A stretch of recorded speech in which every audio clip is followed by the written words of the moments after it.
శ్రీమాత్రే నమః. ముందుగా మీ అందరికీ విశ్వావసునామ ఉగాది శుభాకాంక్షలండి. అందరూ ఎలా ఉన్నారు? నేనైతే చాలా బాగున్నానండి. మరి ఈసారి మాత్రం ఉగాదితో పాటుగా మీ అందరికీ కూడా చైత్ర వసంత నవరాత్రుల గురించి అయితే కొన్ని విషయాలు చెప్పబోతున్నానన్నమాట. మరి ఉగాది రోజు నుండే ఈ చైత్ర వసంత నవరాత్రులు అనేవి స్టార్ట్ అవుతాయండి. మనకి ప్రతిసారి అక్టోబర్లో వచ్చేటటువంటి దేవీ నవరాత్రులు ఎంత పవర్ఫుల్లో, ఈ చైత్ర మాసంలో వచ్చేటటువంటి వసంత నవరాత్రులు కూడా అంతే పవర్ఫుల్ అన్నమాట. మరి ఈ చైత్ర వసంత నవరాత్రుల్లో మనం ముఖ్యంగా లలిత అమ్మవారిని పూజిస్తామండి. లలిత అమ్మని చక్కగా మనం భక్తి శ్రద్ధలతో పూజించినట్లయితే ఆ అమ్మవారి చల్లని చూపు మన మీద ఉండి మన వైపు ఎటువంటి కష్టాలను కూడా రానివ్వదు. మరి ఈ 2025లో ఈ వసంత నవరాత్రులు మార్చి 30 నుండి ఏప్రిల్ 7వ తారీఖు వరకు వచ్చాయండి. మరి ఈ 9 రోజుల పాటు మనం ఇంట్లో అమ్మవారిని చక్కగా ఒకవైపు పీఠం వేసి అమ్మవారిని ప్రతిష్ఠించుకుని మనం పూజలు చేసుకోవచ్చు. ఒకవేళ మన దగ్గర కనుక లలిత అమ్మవారి ఫోటో లేనట్లయితే ఎలా అని మీకు డౌట్ వస్తుందండి.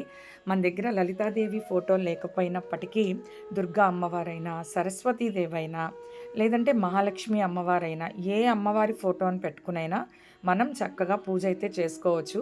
మనం పెట్టేటటువంటి పటంలో ఏముండదండి, మనం చేసేటటువంటి పూజని ఎంత భక్తిగా చేస్తామన్నది మాత్రమే ఇక్కడ ఇంపార్టెంట్ అన్నమాట. ఒకవేళ మనము పీఠం వేసి కలశం పెట్టి పూజ చేసుకోలేని వాళ్ళైనా కూడా దేవుడి మందిరంలోనే నిత్యం మనము దేవుడికి పూజ చేసే విధంగానే చక్కగా పూజ చేసుకోవచ్చండి. అటువంటి ఇబ్బందులు అయితే ఏమీ లేదు.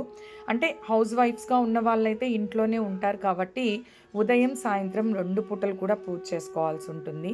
ఒకవేళ ఎవరైనా వర్కింగ్ ఉమెన్స్ కనుకున్నట్లయితే మీకు ఉదయం కుదురుతుందా, సాయంత్రం కుదురుతుందా అన్నది చూసుకుని ఏదో ఒక్క సమయంలో అయినా పూజ చేసుకుంటే సరిపోతుందన్నమాట.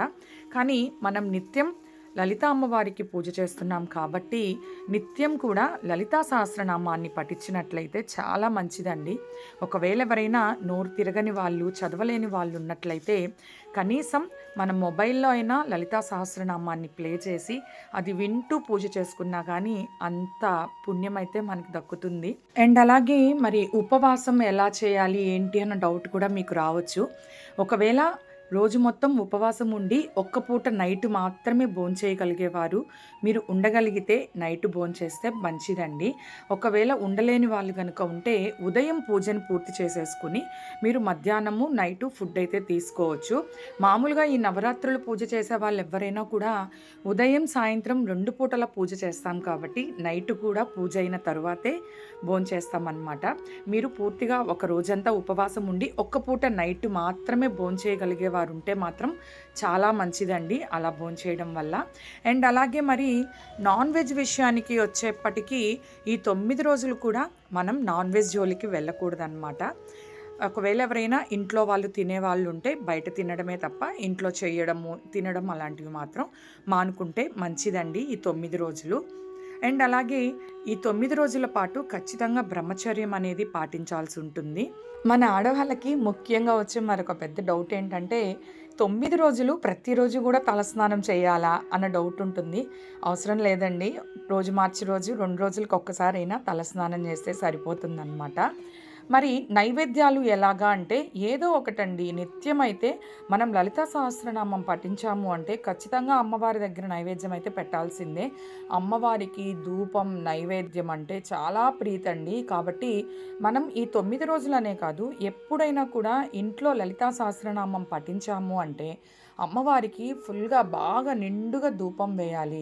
అలాగే చక్కగా నైవేద్యం కూడా సమర్పించాలన్నమాట.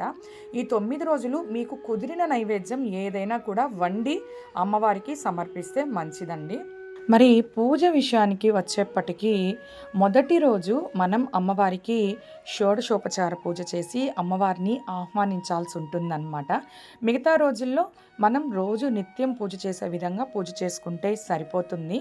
మన దగ్గర అమ్మవారి విగ్రహాలు ఏవైనా ఉన్నట్లయితే మనము మొదటి రోజు అండ్ అలాగే చివరి 3 రోజులు అమ్మవారి విగ్రహానికి చక్కగా అభిషేకించినా కూడా చాలా మంచిది. మరి ఈ 9 రోజులు పూజ చేసుకోలేని వాళ్ళ పరిస్థితి ఏంటి అన్న డౌట్ కూడా రావచ్చు. ఒకవేళ ఈ నవరాత్రుల్లో 9 రోజులు అమ్మవారి పూజ చేసుకోలేని వాళ్ళు చివరి 5 రోజులైనా, 3 రోజులైనా కూడా అమ్మవారి పూజనైతే చేసుకోవచ్చండి. మనం 9 రోజులు పూజ చేస్తే ఎంత ఫలితం ఉంటుందో, ఆ 3 రోజులు, 5 రోజులు పూజ అయినా కూడా అంతే ఫలితాన్ని ఇస్తుందన్నమాట. అంటే ఒకవేళ కుదరని వాళ్ళు 3 రోజులు, 5 రోజులైనా చేసుకోవచ్చు. కుదిరిన వాళ్ళు మాత్రం ఖచ్చితంగా ఈసారి చైత్ర వసంత నవరాత్రులు మాత్రం అస్సలు మిస్ అవ్వద్దండి. అంటే నేను ఇవాళే పూజని మొదలు పెట్టాను కాబట్టి వీడియో తీసి ఈరోజే అయితే పోస్ట్ చేస్తున్నాను. ఒకవేళ ఈ వీడియో చూసి ఎవరైనా పూజ స్టార్ట్ చేయాలి అనుకున్న వాళ్ళైతే రేపు ఒక్కరోజు వదిలేసి ఎల్లుండి నుంచైనా స్టార్ట్ చేయొచ్చు. అంటే కనీసం 7 రోజులైనా కూడా మనం ఈ పూజనైతే చేసుకోవచ్చు అన్నమాట. అసలు ఎటువంటి హడావిడి లేకుండా కూడా మనం హ్యాపీగా చేసుకోగలిగేటటువంటి పూజ అండి ఈ యొక్క వసంత నవరాత్రులు మాత్రం. మీకు కుదిరితే మాత్రం అస్సలు మిస్ అవ్వనే అవ్వద్దు. ఈ వీడియో మీకు ఎంతో కొంత ఉపయోగపడుతుందన్న ఉద్దేశంతో అయితే ఈ వీడియో చేశానన్నమాట. వీడియో మీ అందరికీ నచ్చుంటుందని అనుకుంటున్నాను. వీడియో నచ్చినట్లయితే లైక్ చేయడం మాత్రం అస్సలు మర్చిపోవద్దు. లైక్ చేయండి. అండ్ అలాగే ఇప్పుడే కొత్తగా మన ఛానల్ చూస్తున్న వాళ్ళైతే మన ఛానల్ని సబ్స్క్రైబ్ చేసుకోండి. మరొక మంచి వీడియోతో మళ్ళీ కలుద్దాం.